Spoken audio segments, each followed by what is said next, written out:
Taxes are a big expense in life, but there are legal ways to reduce them. In this video, we'll talk about how income tax is calculated and some common misunderstandings. People often think that if they earn more money, they'll pay a higher tax rate on their entire salary, but that's not entirely true. Most countries have tax brackets, and they work in a progressive way. This means you only pay the higher tax rate on the income that falls into the next bracket. Let's take an example. Imagine your country has 3 tax brackets: 0%, 20%, and 40%. If you earn £60,000, you fall into the 40% bracket. However, you don't pay 40% on the full £60,000. Instead, you pay 0% tax on the first £10,000, 20% on the next £40,000, and 40% on the remaining £10,000. So in this case, you would pay £12,000 in taxes on your £60,000 income. The tax you owe depends on which income range you fall into. Remember, tax rules can be a bit more complicated, so it's essential to find out specific details for your country. For instance, in the UK, earning a 6-figure income can affect your tax-free allowance, leading to higher taxes. Let's talk about how you can reduce your taxes through pension contributions. Depending on where you live, it might be called a pension, 401k in the US, or something else. The idea is simple. When you work for a company, your salary gets taxed as soon as you receive it. But with a pension contribution, you can set aside a part of your paycheck into your pension account before it's taxed. This means you'll pay income tax on a smaller amount. Here's an example to understand it better. Imagine you earn £60,000 a year, and without any pension contributions, you pay £12,000 in taxes, as we discussed earlier. Now let's say you decide to put £500 each month into your pension. In a year, that's £6,000 that goes directly into your pension account without being taxed. So your taxable income becomes £54,000 instead of £60,000, and you pay £9,600 in taxes. The great thing is, if your employer offers a matching contribution, it's like getting free money. They might contribute to your pension too, and that's also tax-free. But remember, there's a downside. The money you put into your pension is locked away until you retire. Although there are some exceptions, generally you can't access it before then. So if you can afford to put money aside for retirement and don't need it right now, contributing to your pension is an excellent way to reduce your taxable income and pay less tax. Another way to reduce your tax bill is by structuring your earnings appropriately, especially if you have a side hustle or a business. Instead of earning as an individual, you can operate as a company, which can offer some tax advantages. Here's how it works. When you earn as an employee for a corporation, you get your salary, pay taxes on it, and then use what's left for your expenses.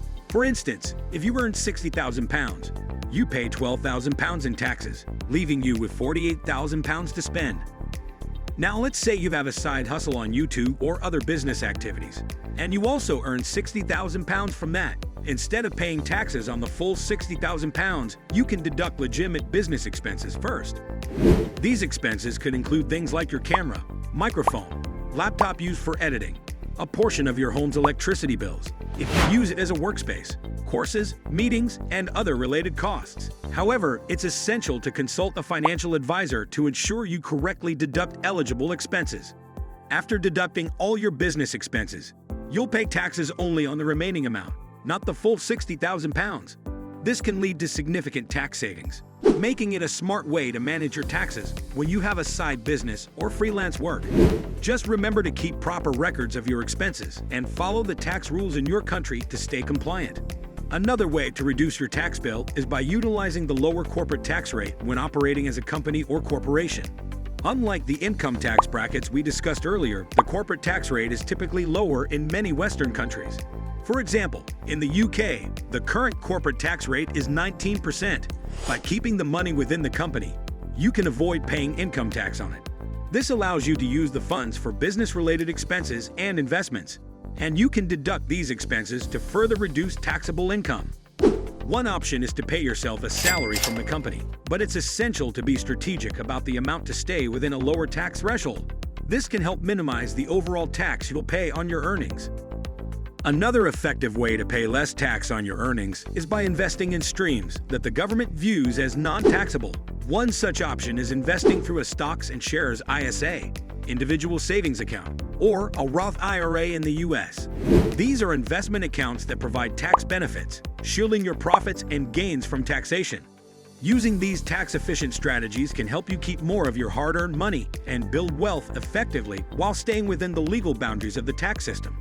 Remember to consult with a financial advisor to ensure you understand the rules and regulations specific to your country and situation.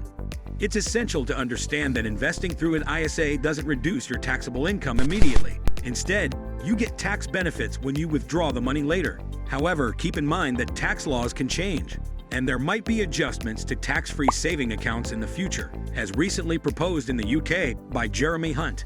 In this tax video series, we covered 3 practical ways to reduce your tax bill, but there are many more strategies to explore. In future videos, we can delve into topics like setting up offshore accounts, which are accessible to everyday citizens, not just big corporations. We can also discuss property tax, stamp duty, and how to benefit from tax savings when purchasing energy-efficient cars. If you have other tax-related topics you'd like me to cover, please let me know in the comments, and I'll be glad to create content on those subjects. Remember that consulting with a professional advisor might cost a bit upfront, but it can save you thousands in the long run. If you found this video helpful, please share it to spread financial education to more people. Thank you for watching, and if you haven't already, don't forget to subscribe for more valuable content. I look forward to seeing you in my future videos.